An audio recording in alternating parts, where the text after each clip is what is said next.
bukan barangnya, bukan homernya, tetapi perilaku meminumnya.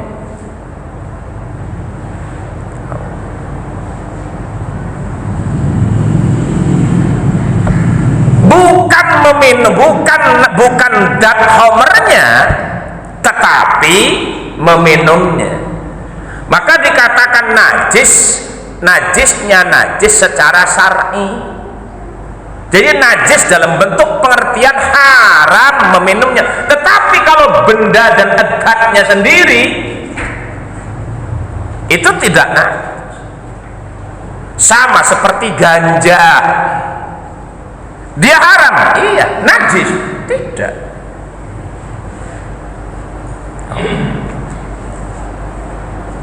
Ini menurut setengah dari, bukan setengah, kelompok minoritas dari pendapat ulama. Tetapi sekali lagi sepakat 4 madhab bahwa khamr itu ia haram, ia umumnya seperti itu. Tetapi tidak menutup kemungkinan yang saya jelaskan tadi, bahwa sekelompok para ulama mengharamkan mengharamkan untuk meminumnya iya, tetapi ketika menyentuhnya tidak ada indikasi najis. Ada satu bentuk pengalaman dari fatwa kalangan ulama-ulama yang mengharamkan khamr tapi tidak menajiskan ini. Ketika khamr diharamkan, karena yang namanya khamr itu diharamkan itu sampai 3 fase, 3 periode. Dari zaman Nabi Adam, khamr sampai zaman Nabi Isa, termasuk awal Islam, khamr itu halal. Khamr itu halal. Ya, tuak, kalau dulu kan terkenalnya tuak, ya.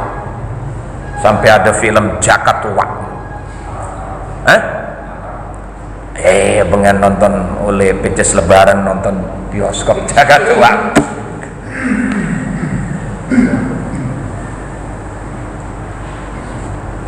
Sampai 3 fase. Jadi pertama yang namanya khamr itu sejak zaman Nabi Adam itu sampai zaman Nabi Isa itu halal. Halal, tidak ada larangan. Mulai diharamkan itu ketika terjadi satu kasus. Itu pun bukan di Mekah tapi di Madinah.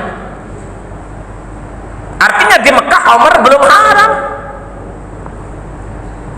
Minuman keras masih diperbolehkan ketika di Mekah. Yaitu satu ayat yang ada dalam Al-Quran, ya ayyuhalladzina amanu la taqrabus sholata wa antum sukar. Wahai orang-orang yang beriman, jangan sekali-kali kamu mendekati sholat wa antum sukara, sementara kamu dalam keadaan mabuk.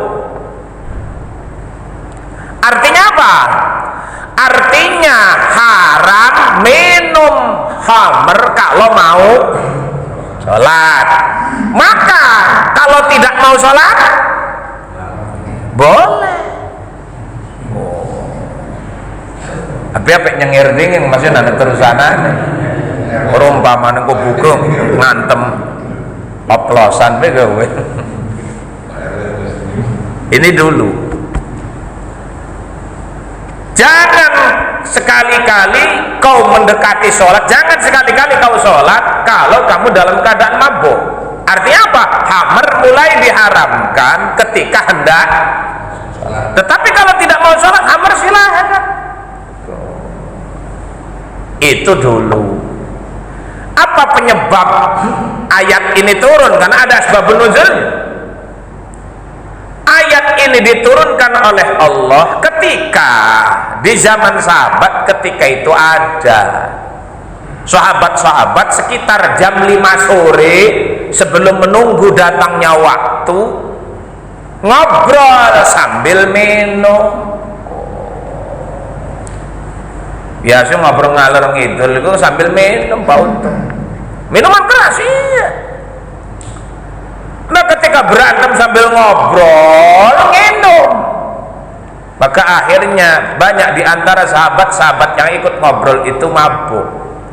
Nah, ketika kemudian mabuk, salah satu dari sahabat ini kemudian dipersilahkan jadi imam sholat maghrib. Yang dibaca surah Al-Kafirun, Fatihah sampai waladolin bener karena umum. Tetapi Al-Kafirun perlu konsentrasi. Kalau kurang konsentrasi, muter-muter wala ana wala antum wala ana wala antum. Karena kan wala ana abidu ma abatum wala antum abidu nama abud. Wala ana wala pakai wala.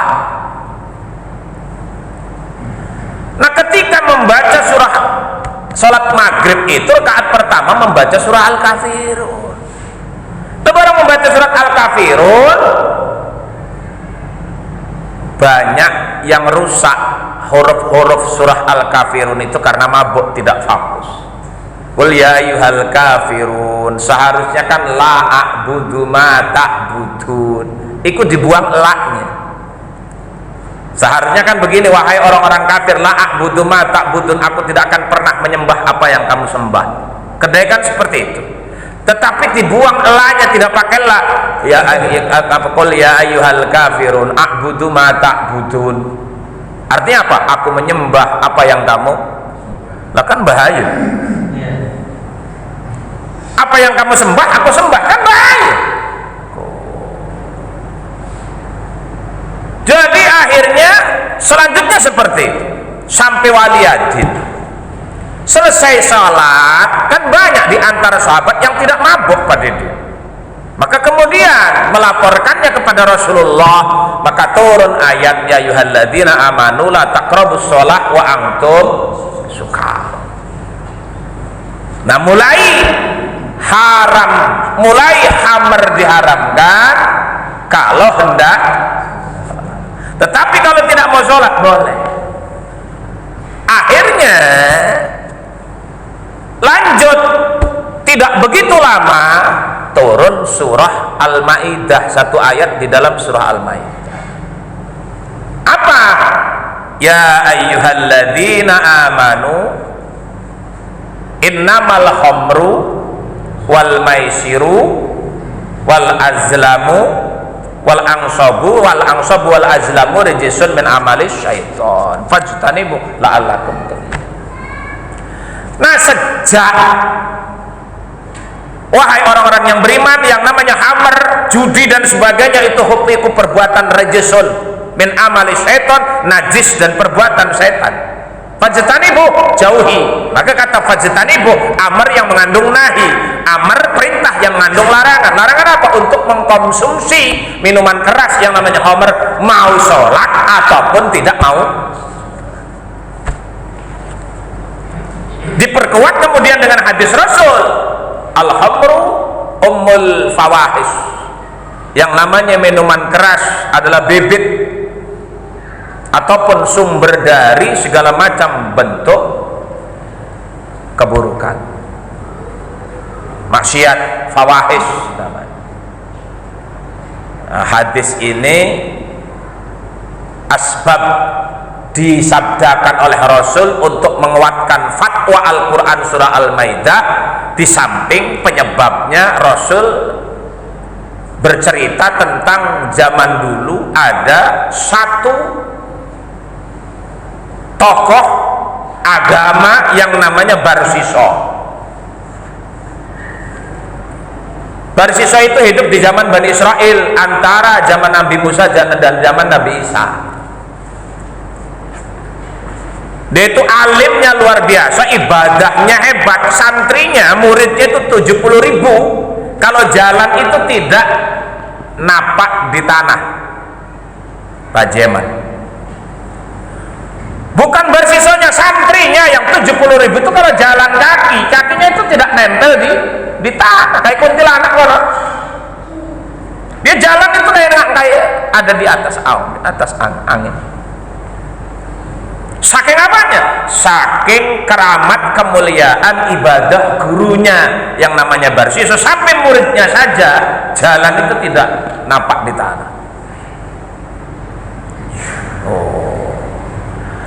Kenapa? Karena Barsiso ini satu tokoh yang sangat luar biasa Pak Jemaah. Kenapa? Amalannya hebat sehingga kemudian jadi bahan diskusi malaikat. Malaikat di langit diskusi, Pak. Hebat bener yang namanya Barsiso.